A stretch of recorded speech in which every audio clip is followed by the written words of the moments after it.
Hello listeners, hello video viewers, welcome back to part 2 of this mega long episode series in which I am responding to listener questions that came in from social media and on my website and stuff. So it's episode 800 and we are celebrating by just relaxing here at Luke's English Podcast headquarters. The day is very, very grey and cold and miserable outside. The conditions are perfect for sitting here and doing some podcasting. It's very dark and horrible. I've got all the lights on in here. It's time to continue. If you've seen part 1, then you will have heard me talk about all sorts of different things about music and all the different bands I was in, some bits of grammar, some vocab explanations, questions about this, that and the other. Let's carry on now.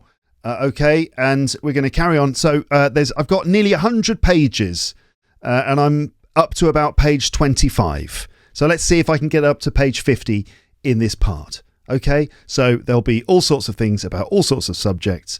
Thank you for watching. Let's carry on now with a comment from Aftandil. No idea if that's actually how I should say your name, because Aftandil does sound a bit like a character from Lord of the Rings. Like you could be one of the elves, like one of the high elves or something. Anyway, Aftandil, one of the high elves, said this. Hello, Luke. How are you? I kicked off listening to your podcast because of your mum. So I would say mum, M-U-M, although in some parts of the country it's M-O-M, so I'll let it slide. Let's say you're from Birmingham, Aftandil. I kicked off listening to your podcast because of your mum. In one of your first episodes, you were talking about the Beatles. I so much liked her wise answers to your questions, or I liked her wise answers to your questions so much. Her voice, accent, and most of all, her straightforward way of speaking. She's great. Yes, she is. My question, Mr. Thompson, what are high hopes in your mind? I'm now referring to Pink Floyd's song. Thank you very much. Best of luck. Aftandil. Okay. So high hopes in my mind are that basically, I don't know, that we can solve all the world's problems somehow. I don't know how we're going to do that. No idea. But high hopes are that things are going to get better. Things are getting better. Those are some high hopes in my mind. And funnily enough, as I say this, I've just noticed on the roof of the building opposite, there are loads and loads and loads of birds, loads of starlings have settled on the roof up there, which is kind of an interesting thing, isn't it? I would show you, but I can't. But you'll just have to take my word for it that there are loads of starlings all hanging out on the roof of the building opposite me. It's like a little gang, like a whole troop of starlings. Anyway, interesting natural phenomena here at Luke's English Podcast. So anyway, I just hope that Aftandil, I hope that I'm able to continue doing this and that it actually helps people around the world and that they keep listening to the podcast, which allows me to carry on doing what I'm doing for the world. I hope that we find some sort of amicable situation where we can all somehow work together to allow human race to thrive on Earth and not just wipe ourselves out in one of many different ways. So I'm hoping for all those things, actually. Right, so this is a comment from Sirius Asgarov. Sirius Asgarov. And we know that Garov is very serious. But this person is Sirius Asgarov. Sorry, I'm making fun of your name. I'm sorry. I don't mean any disrespect. I'm just trying to having a bit of fun. It's just a bit of a laugh. Anyway, Sirius Asgarov wrote this. Hi Luke, please add some special videos for IELTS listening multiple questions. There are different sounds and also so fast for this reason it is hard to define. Okay, not sure I understand the second part. There are different sounds and also so fast for this reason it is hard to define. Hard to understand, I suppose. Generally, I don't really do IELTS material on the podcast. You know, I tend to just sort of keep it more general English focused. Every now and then I might do something IELTS-ish, but generally I don't really do IELTS. So you might want to, look further afield and go ahead and go onto YouTube and look for some IELTS listening practice, multiple questions, see what you can find. There are plenty of people out there. Lots of channels like Keith O'Hare, for example. I was on his YouTube channel a few years ago. That was fun. doing the IELTS test. So anyway, I would say you might have to search for some other YouTube channels because generally I don't do IELTS specific things. Although I think listening to my podcast can help with your IELTS. I don't actually do specific IELTS. I practice bits and pieces. David Alexander wrote this. Hi, Luke. I have a suggestion. I have a suggestion of creating 4. Maybe 4. I have a suggestion for creating a Discord server in order to connect Lepsters around the world. Therefore, they would be able to talk and have a chat with each other. What's your take on this, Luke? Anyway, you can easily notify Lepsters through Discord about contents too, and it's utterly free. That's awesome, isn't it? And thanks a lot for your awesome contents. Have a blessed day. Thank you very much, David. So basically, have I considered setting up a Discord server for Luke's English podcast? It's a great idea, I have to say. I think Discord is great. It's a wonderful thing. The fact it's free and it's a really good way of building communities. I don't do a Discord server just because generally I don't really have time to manage like a whole other thing and to respond to comments and questions and things from listeners there. Generally, I just sort of use my website really as the next best thing, and you can do Discord, discuss comments and stuff. You can sign in there and follow other people's comments and things like that. So that's the nearest thing, but I'm not quite able to set up a whole Discord server and sort of deal with all of the management of that, I'm afraid, because I've got enough on my plate as it is. But it's a great suggestion, and thank you, David, for the question. Tutor Asim says this. Hello, Luke. Can you make a video about how to be confident on camera? Maybe you could interview some of your YouTuber friends, or maybe Paul and Amber. They haven't been on the podcast for a while, have they? I don't know. It hasn't been that long since Amber and Paul were on the show. Maybe a couple of months, maybe. Yeah, I'll have to invite them back. So, video about how to be confident on camera. That's a good idea. That is a good topic. I did do a video with a YouTube English teacher a while ago about motivation and being confident and public speaking. So you might want to just check in the archive for that. But otherwise, that is a good idea. How to be confident on camera. Something I'll have to think about. It's certainly a good idea for a future episode. This comment is from Ning Wei. Hi, Luke. How do we improve our speaking skills if we're not living abroad? I mean, English language speaking country. Do you have any practical suggestions? I feel like my listening is much better than speaking. Your podcast is awesome. Thanks. Okay, so I did mention, I think in part 1, the ways in which you can, work on your speaking with the podcast. So I'll probably end up repeating some of those ideas, but essentially it's a way of, you've got to develop ways of speaking to yourself. Okay. So, if you don't have a speaking partner, if you don't find someone on iTalki or something like that, then you might need to practice speaking to yourself in your everyday life. And there are various ways that you can do that. So you can repeat after me. So I say something and you pause and then you repeat what you've heard. And obviously with the premium episodes, I make that as easy as possible. The other way is shadowing, where you just basically try to say the words that I'm saying at the same time as me. Now, you don't really know what I'm saying or what I'm going to say next, but you're generally just following along, repeating everything I'm saying at the same time I'm saying it. Even if you're saying it a little bit wrong because you can't quite keep up with me, if you manage to just keep talking with me, that is shadowing. That is also a way of practicing. Also, you can just basically chat to yourself, You can just be chatting away to yourself if you're on your own at home or something. So you can just be going, okay, so I'm going to do this. And that's a bottle of shampoo with soap all over it. And I'm in the shower. And, you can just kind of do a little running commentary and just talk about your ideas and just get that monologue, that inner monologue in English going on. Another thing to do, which I haven't written down here, is just thinking in English. Now, people talk about thinking in English like you've got to think in English as if it's a sort of an unconscious or subconscious thing that happens, but really what thinking in English is you actually consciously say words out loud but in your head, if you know what I mean. So you're there and in your mind you're saying there are 4 ways of speaking to yourself, repeating after me, shadowing. You're actually saying that in your mind but just not out loud. So that's also a good thing to do as well, to actually just sort of have a monologue going where you're thinking words and phrases and sentences in English. You can also just give an opinion in response to something. So if there's been an episode of the podcast, like I've asked you questions about graffiti, you take that opportunity and you actually say your responses out loud. And in that sense, there is a bit of interactivity because you are responding to something. You're trying to be persuasive, in your arguments and so on. So that's another thing, because you've got to also work on that sort of English as well, that kind of rhetoric. And describing past events is also really important. Because you've got to get used to, conjugating those verbs in the past form and so on. So talk about every moment in your life and describe them. Instead of writing them down, which you could also do in a diary or a book, you actually just say them out loud. You could record yourself doing it too. So there are some ways in which you can basically talk to yourself to practice speaking. Okay, right, let's move on.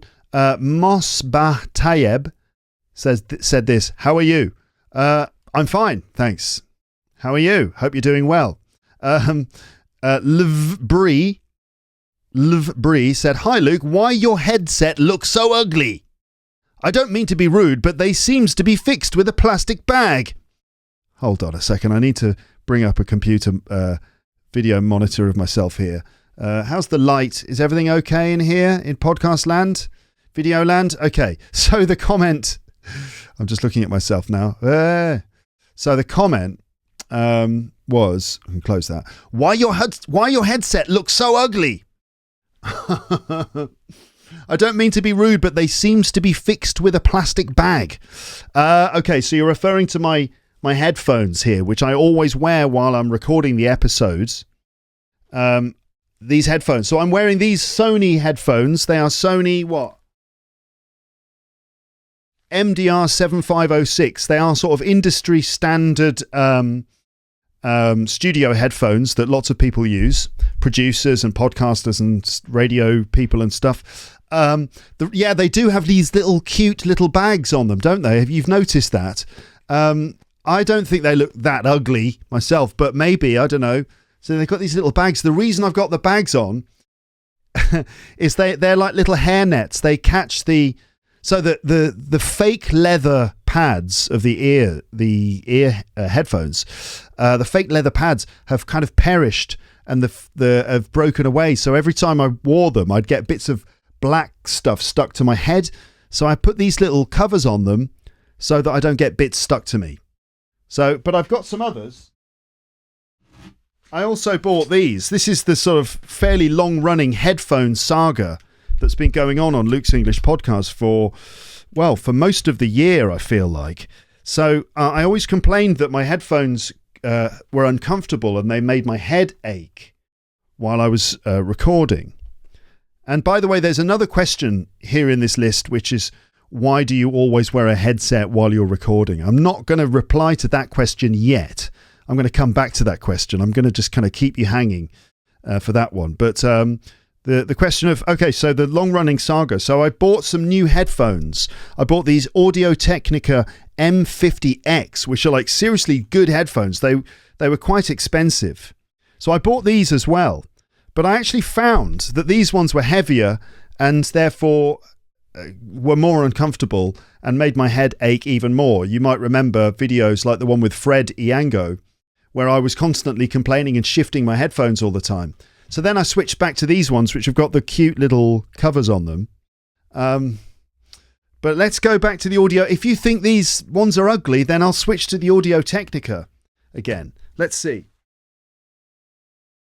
Okay, so I'm back with the Audio-Technica. I've got to get the volume levels back up for me here. Oh, the sound quality. The sound quality is different for me. Now I've got these other headphones on. Wow, the sound, there's a lot more bass with these ones on. So there you go. Well, I'll go with these. Are these better? Just let me know. All right, reply to this episode. That's it. The Sonys are out for a while then. See you guys. Just sling them on the floor. So there you go. That's why my headset looks so ugly. Liv Bree, if that is your name. And then there's another comment from Liv Bree, which is this. I was only joking. Ha ha ha. Very funny.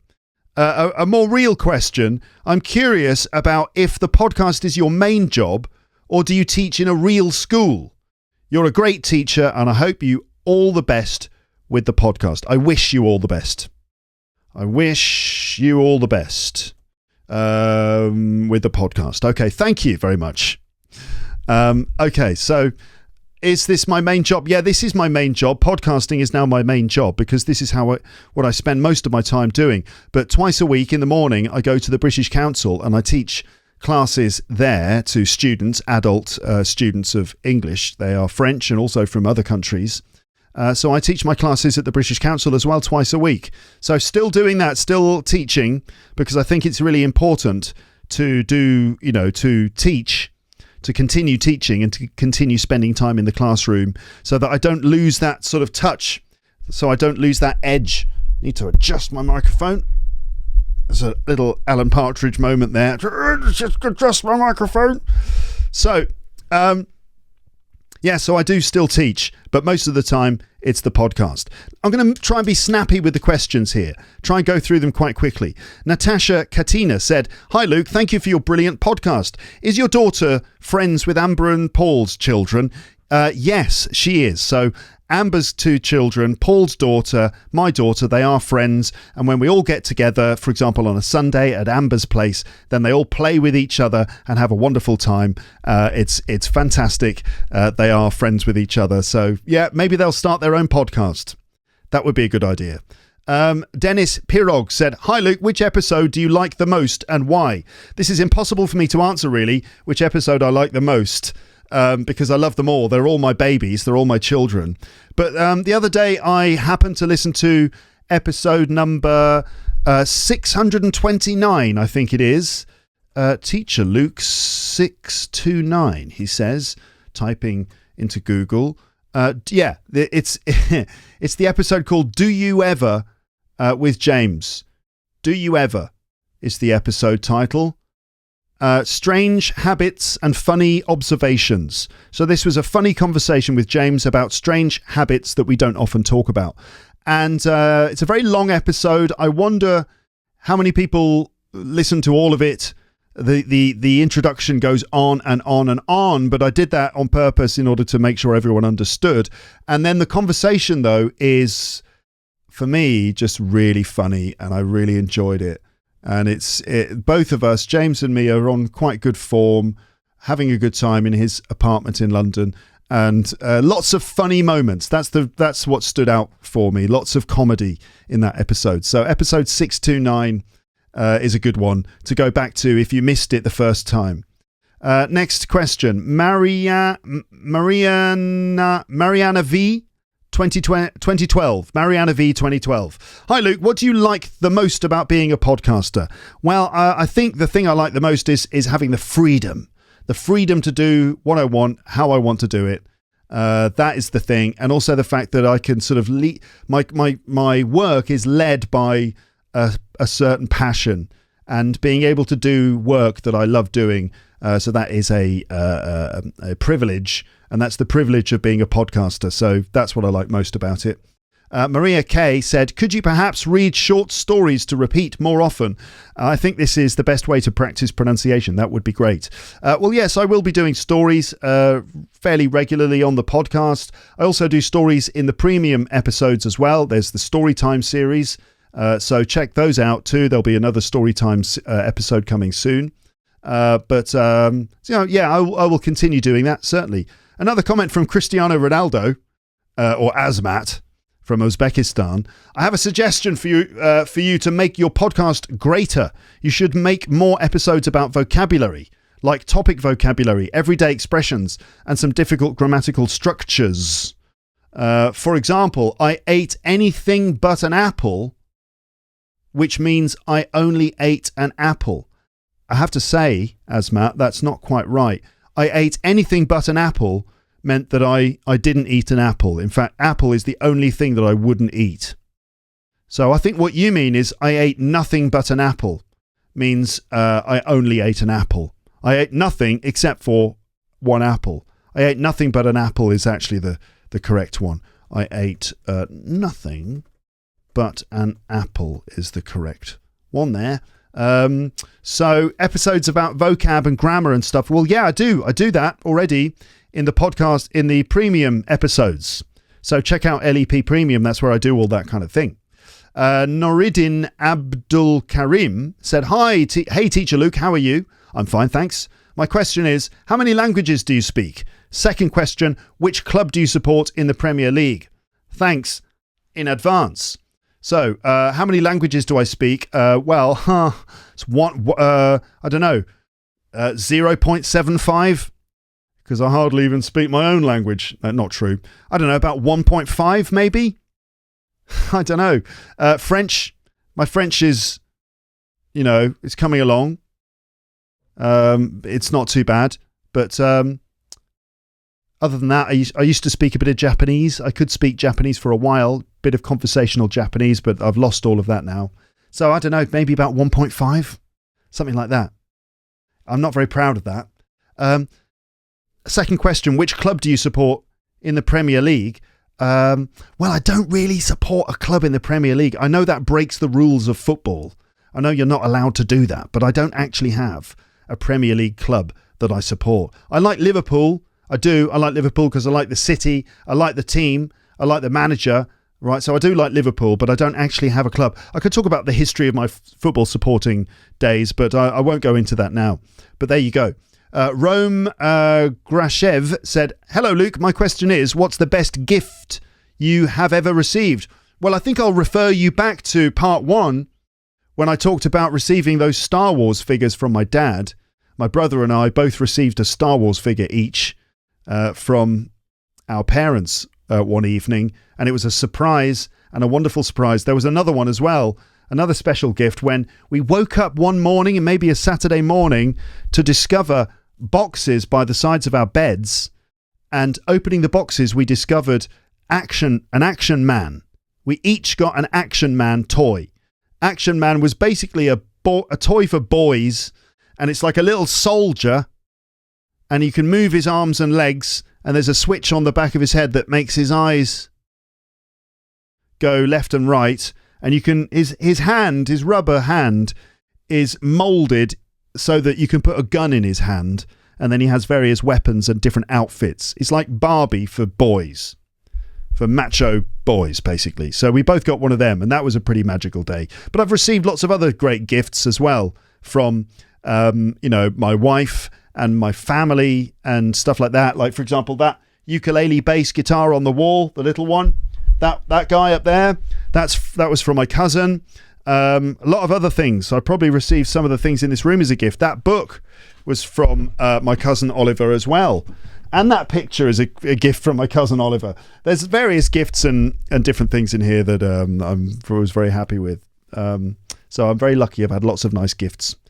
Mac Rakimova said, Mac Rakimova. Rack him over. What does that even... I don't know. Mac Rakimova. Do you have any movie lists to recommend? Good question. And last question. I know you travelled to lots of countries. Haven't you thought of starting to run a travelling blog? Have you ever thought of starting a travelling blog, I would say? Movie lists. Oh, my God. Actually, you know what? I don't have a movie list. I don't have one. Some people do. They use different websites for, working out your favourite movies, your favourite 100 movies or something like that. And you have to sort of choose between they pair up different films, and based on the choices, they work out what your favourite films are. But it takes you hours to do it. I haven't done that, so I don't know. But off the top of my head, my favourite films are Taxi Driver, With Nail and I, Star Wars, just episode 4, 5 and 6. Maybe some of the new stuff, but no, just episodes 4, 5 and 6. Indiana Jones, the first one. Loads of others. Goodfellas, Martin Scorsese, Pulp Fiction, Quentin Tarantino, some of the horror stuff. Things like Alien, Die Hard, Terminator, just all the classic films, really. Dirty Harry. So, yeah, there you go. There are just some films off the top of my head.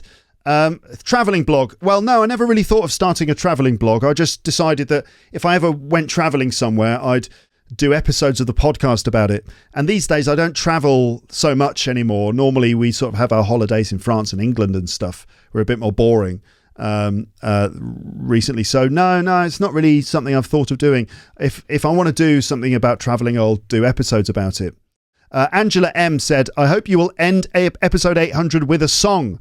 I don't know, Angela, because to be honest, I'm really out of practice because, again, I've had my classical Spanish style guitar in the pod room recently, and I'm just not very good at playing it. I don't know. I can't seem to strum it very well, and its extra wide neck makes it a bit more difficult for my fingers. So I haven't been playing that much, but we will see what I could do. All right. Maybe at the end of all of the questions, then maybe I'll do something, but we'll see. Mac Rakimova is back with this question. Hello, Luke. Do you believe in the concept of the afterlife? And have you ever been interested in the spirit world? Ooh. Do I believe in the concept of the afterlife? I don't know, Mac, to be perfectly honest with you. I really just don't know. I don't know if that makes me an agnostic or atheist or what. I know there are various, accounts. People say that, there's an afterlife and, it's in various religions and things, but I don't know really. I haven't seen any evidence for it. So I don't know is my best answer. Have you ever been interested in the spirit world? Yeah, definitely. Yeah. Spirit world's fascinating. Yes. Maybe there is a spirit world or some sort of other dimension in which, people still sort of roam the earth in some way. They haunt certain places because their soul is attached there by some sort of horrible thing that happened. Yes, absolutely. I love those ideas. It's the great basis of many good, scary story. Yeah, definitely interesting. When I was a kid, I must have been about 8 years old. I was obsessed with ghosts. I had a book, the Usborne Book of Ghosts, I think it was. And it was full of ghost stories and pictures of ghosts and things. All the pictures were fake, but I didn't know, and I was really obsessed with ghosts, and I set up a ghost club with some kids in my class at school, and I created badges and stuff, ghost club badges. And we would get together and we would hunt ghosts. Yeah, I've always been interested in that stuff. Andriy Abtseshenko. Oh, hold on a second. Abtseshko. Andriy Abtseshko said, or wrote, "Hello, Luke. What kind of dance will you do online in your YouTube channel if England win the Qatar Championship?" So, sorry. What kind of dance will you do online on your YouTube channel if England win? Not if England will win. It's not if and will, because if and will makes teacher kill. Right? Don't put if and will in the same clause. If and will makes teacher kill. So it's not if England will win, it's if England win the Qatar Championship. What kind of dance? I'll do the running man. You know the running man? That's that one where you kind of do that and you kind of looks like you're running on the spot. I'll do the running man. Challenge accepted. Will England win?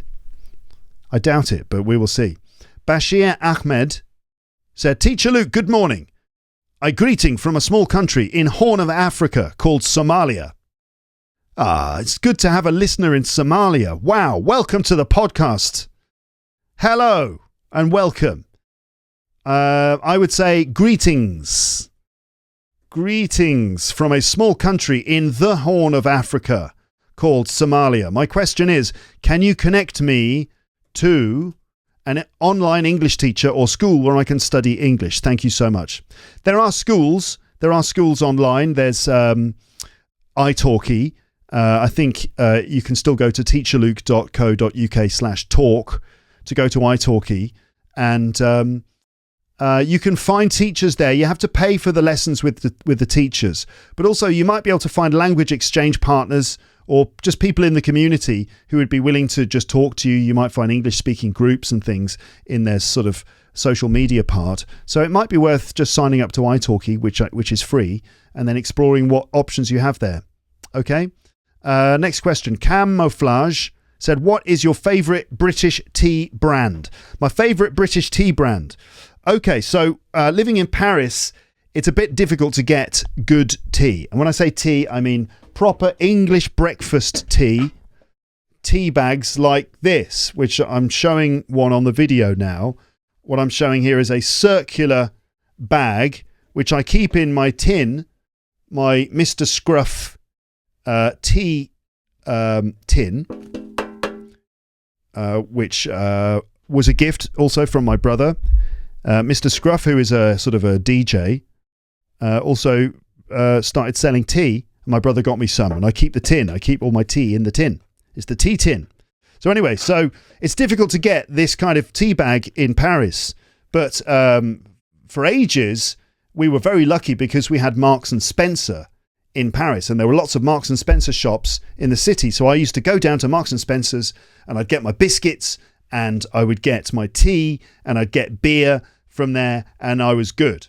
But then bloody Brexit happened, and that was the end of that, because suddenly Marks and Spencer's couldn't afford all the imports and exports, and their just-in-time process got totally interrupted, and they had to close every single shop in Paris. So bye-bye tea, bye-bye beer, bye-bye biscuits, bye-bye English mustard, bye-bye beans on toast, and all that stuff just gone. Whew. Thanks a lot, Brexit. So now, I used to get the Marks and Spencer's Gold blend. I can't remember what it was called, but it was basically the gold one. Marks and Spencer's Gold is a sublime cup of tea. It's a rich, dark tan colour. Like it goes a very, very dark red-ish brown. And it's lovely, lovely colour, lovely taste. Good, strong cup of tea. Proper builder's tea, but with a bit of class, you know? So after that option was removed, I still have to buy my tea in bulk whenever I go back to the UK. And I go to Sainsbury's near my parents' house, and I buy the most amount of English breakfast tea that I can get for the cheapest price at the highest quality. So those three factors are taken into account. And these days I buy Sainsbury's own gold tea range. So Sainsbury's do their own brand of tea, and they've got the basic version, and then they've got the gold version. And so the tea bag I showed you just then on video is one of those Sainsbury's gold ones. Like the cheapest high quality tea bags that I could find, and the tea bags are biodegradable. So you can just chuck them in the rubbish, they'll biodegrade. So that's good. So I tend to get those, and it's like, how much is it? Something like about £2 for about 80 tea bags. It's ridiculous. Then when I don't go to Sainsbury's, I'll go to Whole Foods Market. I know this is fascinating stuff, isn't it, listeners? But these are like British people problems, like where do you get your tea? So I'd go to Whole Foods Market in Piccadilly in London, and I get Yorkshire tea from there. Okay, so Yorkshire tea or Sainsbury's Gold or M&S Gold. PG Tips, no. PG Tips is no good. It's a weak blend. It's got to be one of those gold ones. I mean, Yorkshire Tea Gold is also pretty damn good. So there you go. Those are my favourite British tea brands. And, you know, English breakfast tea is a black tea. It's a mix of black teas. In the UK, we just call it tea. Do you want a cup of tea? It means English breakfast tea. In the rest of the world, you seem to call it English breakfast tea. But for us, it's just tea. Do you want a cup of tea? How do you have your tea? And you've got two categories of choice. It's either sugar and how many sugars, and whether you want milk or not. And everyone has milk. So it's generally, you'd say milk, no sugar, milk and 2 sugars. That's 2 spoons of sugar. And voila, there you go. How many pages am I on here? 40. Okay, we've got to get to 50 pages. We're doing fine. Yang Si, what is the best random conversation you overheard? That is a great question. That is a fantastic question, Yangtze. Well done. A little round of applause for that question. What's the best random conversation you've ever overheard? Let me just check the camera to make sure that I'm being captured okay. Yeah, look all right. Little scruffy today, but there you go. All right. Best random conversation. So I think I've told this story on the podcast before, but maybe I haven't. But anyway, here we go. You ready for a little story? So I guess it must have been about 12 years ago. I was on holiday with my cousin Oliver. And so this was in January, maybe 2010, 2009. And we always wanted to go away somewhere sunny in the middle of winter, because the middle of winter in England, in London, is pretty miserable. It's grey and dark most of the time, and you sort of get starved of sunshine, and you kind of go all kind of, depressed because you don't get enough vitamin D or whatever from the sun. So we always wanted to go somewhere sunny, and we went to India a couple of times, and went to Goa in sort of South India, and spent some time on the beach and stuff like that. And while we were on the beach, behind us, there was a family from England, and it was like the typical English family on the beach. You know, the sorts of families you get in Spanish holiday resorts where all the English tourists go. Exactly the same thing. So the dad was like this big bloke with loads of tattoos, with just a pair of shorts on, a pink, big tattooed English sort of football hooligan type guy. And his son was playing down by the water, and he was sitting down on a beach chair on his telephone. And my cousin and me were sort of lying on the sand a few meters in front of them. And he shouted over to it. He was a real cockney, right? A real cockney like this. All right, yeah, how's it going? You all right? Real cockney like that. And he shouted down to his son, "Here, come over here and speak to your grandma. It's her birthday. Come and speak to your grandma. It's her birthday." Which is, come and speak to your grandma. It's her birthday. Come over here. Come and speak to your grandma. It's her birthday. Birthday. Which just cracked us up no end. And we've always enjoyed, "Oh, it's your fucking birthday." Which is what we always say to each other when it's our birthday. We say, "Oh, it's your birthday, innit? Happy fucking birthday, sunshine. Happy birthday. Birthday." So that's the best random conversation I've ever overheard. But I've heard lots of other funny ones. I just can't think of any. But that's a pretty good one. Or, "Come and speak to your grandma. It's her birthday." Tech Studio said, "Can you describe you as a luckiest person?" Actually, I don't know how to correct that. Can you describe yourself as a luckiest person? Can you describe yourself as the luckiest person in the world? Can I describe myself as the luckiest person in the world? Maybe I am the luckiest person in the world because I've got this podcast, and and that's it's a great thing, isn't it? It's nice. I'm pretty lucky. I've got a nice, comfortable chair. I've got some bread here, which I haven't eaten. I've got some chocolate, which I haven't eaten yet either. I've got some nice sparkling mineral water. Yeah, I think I am the luckiest person. I think I am a luckiest person. Tech Studio. Steel Piercer. What a fantastic name. You get a big round of applause just for the name Steel Piercer. On YouTube said, "What is your favourite video game?" Excellent question. That is a fantastic question. The headphones are a bit uncomfortable, making my head hurt a little. My favourite video game. Oh, that's good. So, Super Mario Brothers on the Nintendo Entertainment System, the NES, the one that was a box with a flip-up thing, and you put the game in, and clang, you've put it down and closed the lid, and you've got a little simple rectangular controller. The Super Mario Brothers on that was pretty good, and Super Mario Brothers 3 on that was also pretty good, and then Super Mario World on the SNES, but then when we got to the SNES, we got Street Fighter. So maybe Street Fighter 2 Turbo. is one of my favourite games of all time. Street Fighter 2 Turbo was pretty damn good. What else? We also have The Legend of Zelda: The Ocarina of Time is an all-time classic, and so that I actually listen to the music from that all the time. Honestly, I listen to the Legend of Zelda: The Ocarina of Time music just in my day. I'll be working and I'll put on the Legend of Zelda music.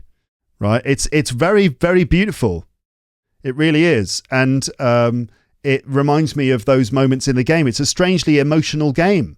You get carried away by the story and the moments of the unexpected moments and stuff. So I do listen to those songs. So The Legend of Zelda, Resident Evil 2, and Resident Evil 4 as well is a pretty good one. It's hard to beat that. It's a classic. Resident Evil 4 is definitely one of the best games. So yeah, and others. I mean, like Tetris. I used to play a lot of Tetris when I was a kid on the Game Boy, and the music is burned into my brain. So now it's all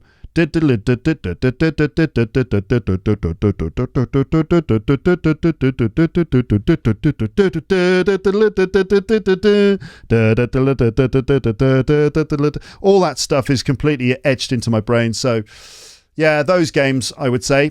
All right. Stas Miroshnikov said, "Hi, what was your child dream?" Meaning your childhood dream. Do you have any dreams now? My childhood dream was to be Luke Skywalker, and I really did dream of wearing a white dressing gown and having a lightsaber. I just wanted to have a lightsaber and to use the Force, so I wanted to be Luke Skywalker. Do you have any dreams now? Yeah, I still want to be Luke Skywalker. I still would like to have the Force and to wear a white dressing gown and wave my wand, my lightsaber around. Not wand. Gahada Sukur, please read about YouTube algorithms to reach more audience. Okay. Thanks for the advice. I will. Agnieszka Rachula said, have you ever been in Poland? Have you ever been to Poland? It's always go to. Go to a country, go to a place, go to London, go to England, go to Poland, right? Have you ever been to Poland? You know what? I regret to say that I have never been to Poland. I'm sorry. My brother has been to Poland lots of times. As a DJ, he's gone over there and DJ'd at different events and things like that. But unfortunately, I've never been to Poland. Sorry. Maybe one day I will go. I might have. I was thinking about going to Poland when I first became an English teacher. Obviously, I ended up going to Japan, but for a while I was looking for jobs in Poland as well, so I may have ended up there. Imagine my life would have been quite different. Camouflage. Why do you wear a headset while recording? I told you this question was coming. I told you, right? Why do you wear a headset? So, we've dealt with the ugly headset, but why do I wear a headset while I'm recording? Well, it's so I can monitor the sound. Okay, I can monitor the recording. And this is really important because it means that I can make sure that the sound is not too low. Okay, I can make sure that I'm not too far from the microphone, because if I don't have the headphones, I'll just kind of forget where the microphone is and I get no sense of how it changes. You see, as I go a little bit further away from the microphone, if I sit back to a more comfortable position, I am further from the microphone and the sound is a lot different compared to when I'm sitting right on top of it. That's what they call the proximity effect. So you've got to be able to measure the proximity effect. So you need to know what it sounds like, but also the level, how to be sure that it's not too loud, that it's not clipping.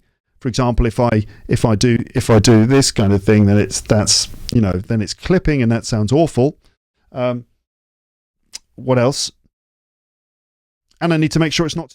So if it's down here, this is no good, is it? That's too low. So I'd need to just make sure it's at the right level. And also, if I want to listen to some other audio, for example, if I want to play you a piece of music, then I need to be able to hear the music that I'm playing to you. Or if there's other audio, I need to be able to hear that and control the audio level of that as well. So that's why I wear a headset, because I'm effectively editing. Well, not editing. I'm producing a podcast recording while I'm recording it. So that's why the headset is on. It's for monitoring the sound that's being recorded. And I think it's important. In the past, I've done episodes without a headset on and I've made a mistake. I've fluffed something up and I've caused it to be recorded too quietly, or I've caused it to be recorded too loud. And if it's too loud and it's distorted, there's really nothing you can do about that at all. There's no way of fixing it.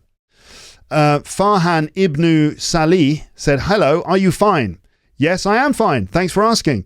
Maria Osipova said, hi, Luke, what's the best thing about being a father? Wow, the best thing about being a father. God. I mean, having a really cute kid who calls you daddy and who looks up to you and who loves you and stuff, that's probably the best part. Having someone who, when they see you, for example, if they haven't seen you all day, they come running up to you and give you a big cuddle and want to play with you and want to spend time with you. The fact that they love you, that's probably the best thing about it. Yeah. Hua Hock Huang Trin, whose name I'm sure I pronounced wrong, I'm sorry. Why I can hear you, but I can't hear American speak. Why I can hear you, but I can't hear American speak. Why can you hear me, but you can't hear Americans speaking? Well, that's because you're listening to a British English podcast. That's why there are no Americans on the show today. So that's why. No, what you mean is, why can you understand me, but you can't understand Americans? Well, I'll refer you back to the previous answer that I gave on that. I think in part 1. Go back to part 1. I answered that question there. All right. This question from a Japanese person, I think, or maybe a Chinese person. I don't know. I don't know how to pronounce the name. Anyway, can I ask, what is the name of the microphone? Your voice is really clear and nice. Ah, yes. I thought you would never ask. So this is this microphone, which I've talked about before on the podcast, is the Shure SM7B. Shure SM7B, which is an industry standard broadcast dynamic microphone with a cardioid polar pattern. And so this microphone is used by lots of different podcasters and radio hosts and stuff like that. Mark Maron from WTF with Mark Maron uses it, and Joe Rogan, obviously, and lots of other people. But it's been standard for many, many years. In fact, lots of artists have used this microphone, including people like David Bowie and famously Michael Jackson, for the album Thriller, recorded his vocals into Shure SM7. This is the slightly updated version, the SM7B. It's a very popular microphone. It delivers, I think, a very nice sound, don't you think? It's kind of a clear, chunky sort of sound with a good middle to it and a good deal of bass. And it's a little bit muddy. Some people might consider it to be a little bit muddy, like it's lacking crispness in the high end. But I like that about it. I like that's good headphone frequencies. It's nice and chunky. It cuts through the mix quite well, so you can hear the voice clearly when you're on the train, if you've got some headphones on or something like that. It should cut through.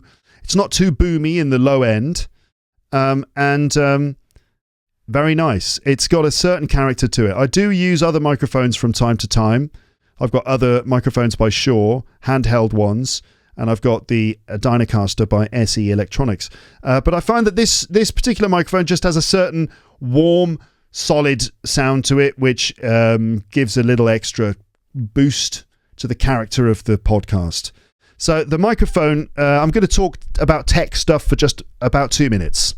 So the microphone, so I've got an Elgato stand for my microphone, which helps to keep it neat. So I can swing it in and out, completely swing it out of the way completely, or have it right underneath my mouth. And it's quite discreet. It doesn't get in the way too much of the window or the camera. And the microphone is, the cable goes through the microphone stand. The stand is attached to the wall by a metal brace, which I put in myself. I'm very proud of that. I've got metal with wood as well, and the microphone stand is clamped to it. And then the microphone is connected to a CL1 cloud lifter, which is a clever device that adds gain to your microphone. It adds power. So there's signal, a fairly weak signal that travels along the cable, and it goes into this blue box, and that boosts the signal and gives it several more decibels of gain, of power. Then that signal goes into a Behringer Xenix Q502 mixer, which allows me to tweak the EQ so I can add more bass, or I can remove the bass completely and it ends up sounding like this, or I can bring the bass back to where it was. I can also add more high end. So this is it with the treble. Oh, that's horrible, isn't it? Oh, we'd get rid of that treble. So I tend to have the treble about here, like something like this, about there maybe, and the bass a little bit more. And also I can add compression. So without the compression, it sounds like this. And then if I boost it with compression, everything is nice and loud and clear. And so that's how I boost the signal again. And I can add phantom power. I can add phantom power to the recording as well, which again boosts the signal. And then from that little processing unit, I go into my recording device, which is the Zoom PodTrack P4, which is a device that connects to your computer and it allows you to record sound on an SD card, or it allows you to record sound on your computer through some software like GarageBand or something like that. And you can input 4 microphones into it. You can input a computer into it. You can input a mobile phone into it and record all of those things all at the same time. So that's my little sort of the brain of Luke's English podcast is this P4 by Zoom. And the microphone is, there you go, the voice of the podcast, I suppose. Stas Miroshnikov again said, hi again. Have you watched the new TV series Star Wars? Have you watched the new TV Star Wars series Andor? If yes, did you like it and why? Okay, Stas, so I have seen Andor. In fact, I finished watching it yesterday. I watched the last episode yesterday. So there's been a few Star Wars TV series. Obviously, there's The Mandalorian seasons 1 and 2. And then we also had the Book of Boba Fett. We had the Kenobi series. Am I missing one? Maybe. And now we've got Andor, which tells the story of Cassian Andor, who is one of the early rebel freedom fighters in this galaxy of Star Wars. And you see his early efforts to sort of create a rebel alliance against the evil Galactic Empire. And it sort of sets the scene for that Star Wars film called Rogue One, where he appears and manages to find the plans for the Death Star, which ultimately then go into the hands of the rebels, aiding them in basically destroying the Death Star and winning Star Wars. So, have I seen it? Yeah, I've seen it. I thought it was good. I thought it was stronger than the Book of Boba Fett and stronger than also the Kenobi one as well. I talked about Kenobi with my brother on this podcast and we didn't really like it. I thought there were lots of big problems with the pacing and the delivery of the story, the action sequences, and lots and lots of gripes. I had lots of complaints about it. The special effects looked terrible. I thought the moments with Darth Vader were really cheesy, and Darth Vader didn't look quite right. He looks kind of camp. There's nothing wrong with being camp, but it's not necessarily how Darth Vader should be. And lots of other things. And then Andor was like refreshingly good in terms of quality as a TV series. It felt less Star Wars and more TV series. This one. The Star Wars-ometer was turned down and the sort of more serious TV drama thing was turned up. And so you got a fairly slow building story with a few moments of action, but a lot of slow character development and dialogue. So it's on the more slow and boring side. And I have to admit, I did fall asleep quite a few times over the 12 episodes. It didn't have the same level of action as like The Mandalorian Season 2, for example. But I did enjoy it. And I did find that I got wrapped up in the characters quite a lot. And in watching the tension and what was going to happen next. So I did like it, yes. I liked it more than Boba Fett and Kenobi. And probably not as much as The Mandalorian, which I enjoyed more. Inaga Nagifka. Hello, Luke. I'm a new listener of your podcast, but I already like it a lot. I love your sense of humour. Have you seen the movie Hot Fuzz? What do you think about it? Maybe you can recommend some interesting movies with great British humour. Good luck to you, and thank you very much for your excellent job. So yeah, I've seen Hot Fuzz. Of course I've seen it, and it's brilliant. I love Hot Fuzz. I think it's a great film, very funny. I love Simon Pegg, Nick Frost, Edgar Wright. And as you probably know, Hot Fuzz is just one of a trilogy of films made by those guys. The Cornetto trilogy. I've talked about that lots of times on the podcast, including episodes years ago when I talked with my brother about these films. So the first one is Shaun of the Dead, which is this kind of zombie movie romantic comedy in which a guy is kind of stuck in a boring routine in his life, and his girlfriend dumps him, and he tries to get her back, and he doesn't realise that zombies have invaded the city, and then it all gets all messy. And then Hot Fuzz is kind of it's like a joke, a parody version of an action movie, an American action movie set in a small town in England. Wonderful film. I mean, brilliant. Like a really good episode of The Simpsons, but in the form of an English film. Fantastic. And then the other one is World's End, which is slightly less rated than the other two. I think people don't like it as much, but I still really like it. I think it's got quite a lot of heart to it, and it tells quite a moving story of a character who is a little bit desperate, you know. Interesting with the three films, you get these three distinct characters, Sean and what's his name? Nicholas Angel from Hot Fuzz, and then the other guy from The World's End. I like all of them. I think The World's End is really weird and a bit more moving than the other two, maybe. Also, they're very clever films because they do things. These films all do clever things. Often they will describe the plot of the film in some innocuous way, and then those events actually happen in the film, and lots of callbacks and little hints and clues and things. Very clever. Elena Buzalskaya. Hello, Luke. Could detective stories and poetry be more frequent or somehow regular in your podcast? Do you think they are like boosters for vocabulary, or can they make listeners feel a little bit passive? Do you have a special formula for the balance between different types of lessons? So, detective stories and poetry more frequent. Yes, of course. I mean, you know, I want all the episodes to be more frequent, more stories, more rambling, more Amber and Paul, more Rick Thompson. So yeah, definitely. Those stories, yeah, of course they're like boosters for vocabulary, those detective stories. Of course they are, because that's all you need is a compelling narrative and a context in which you can come across new words and work out what they mean or have them explained to you. So definitely. I don't think they make listeners that passive, because you've got to interact, you've got to listen and sort of think about the choices being made. It's not that passive. Stories are quite active, really, because you're involved in listening to it. Do you have a special formula for the balance between different types of lessons?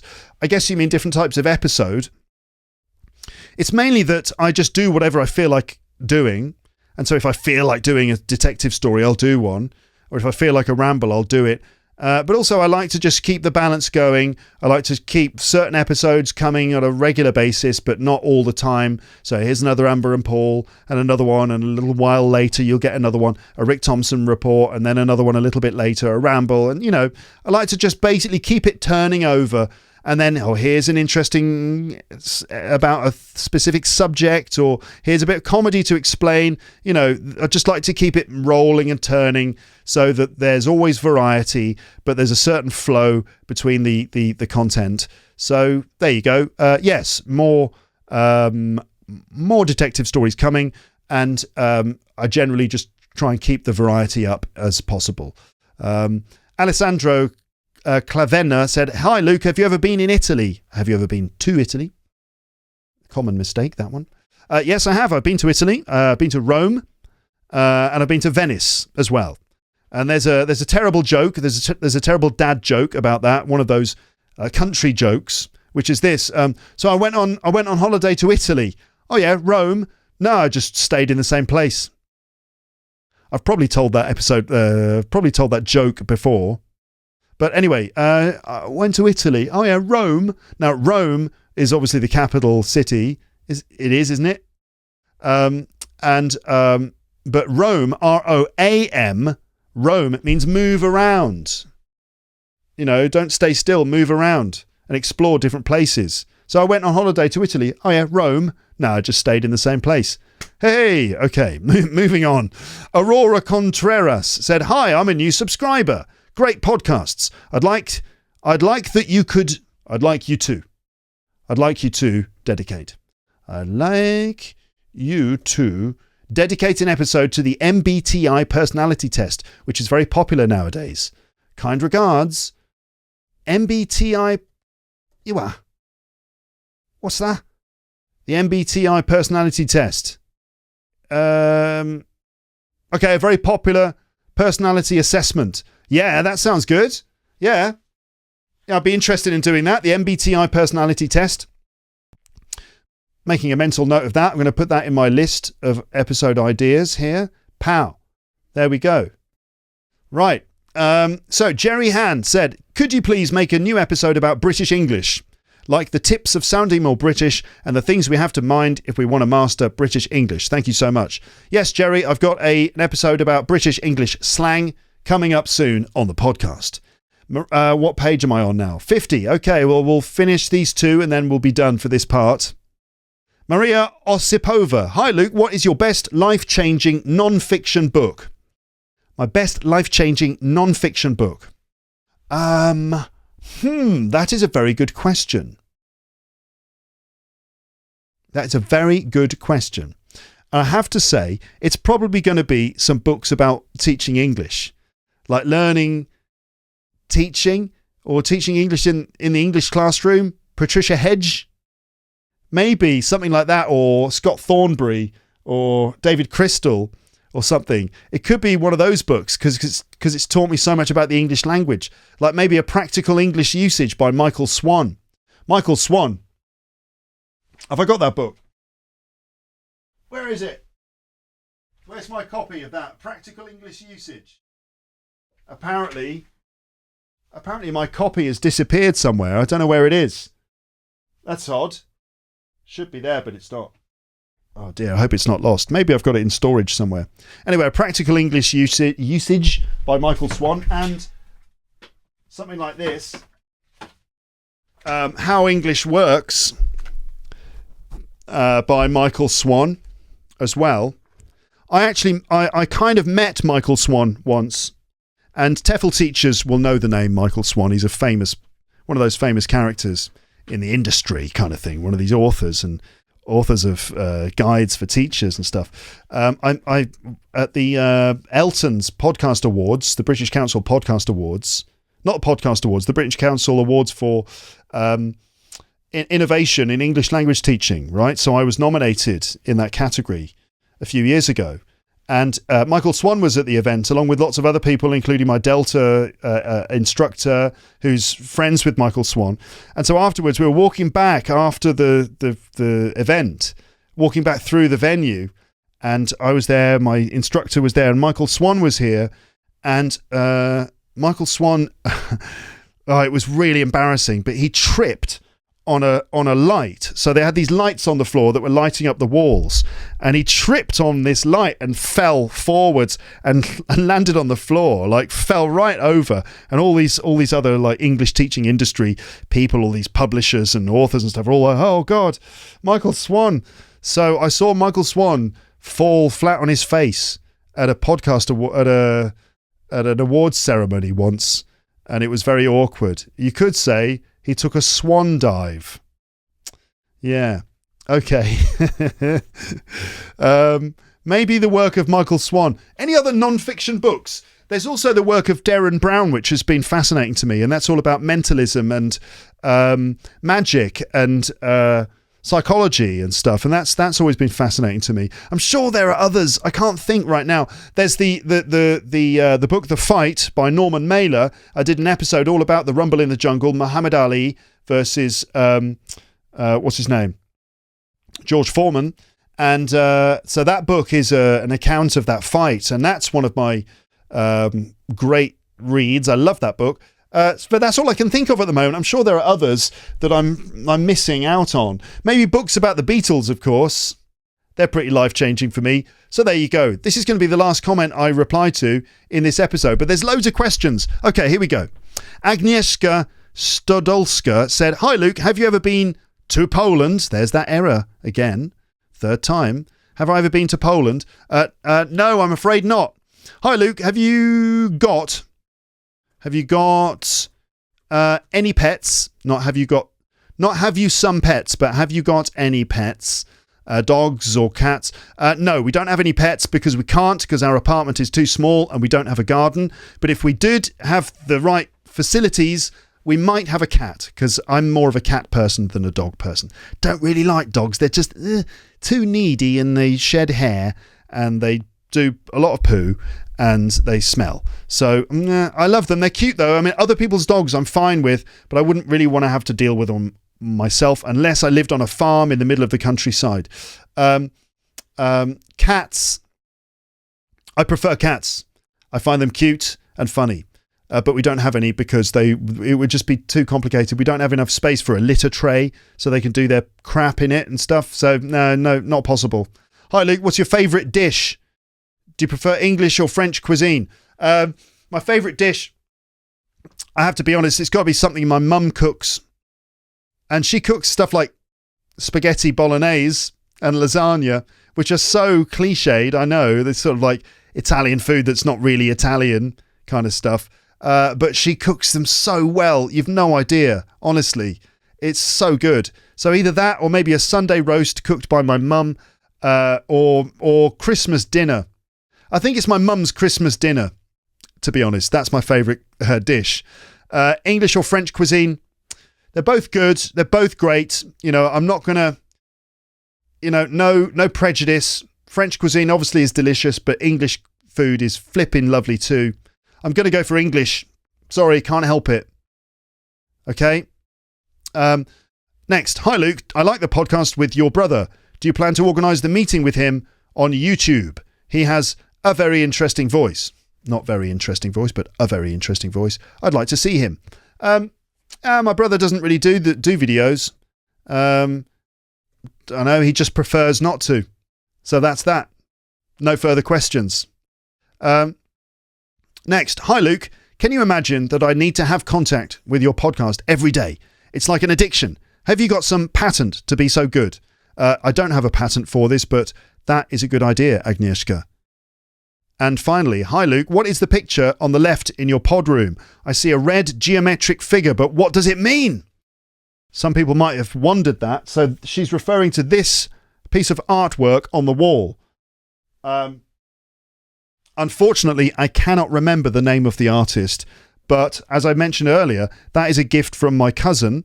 And what that is a visual representation of a piece of music. Now, don't ask me how he does it, the artist, but there's some sort of algorithm or mathematical formula for how he converts a piece of music or a melody line, a musical melody, into an image. But they come out as these interesting, colourful sort of shapes, almost like geometric shapes and patterns. And this one is a kind of a purple hexagon with a kind of a pink hexagon laid on top of it. And that is the musical representation of So What by Miles Davis. You know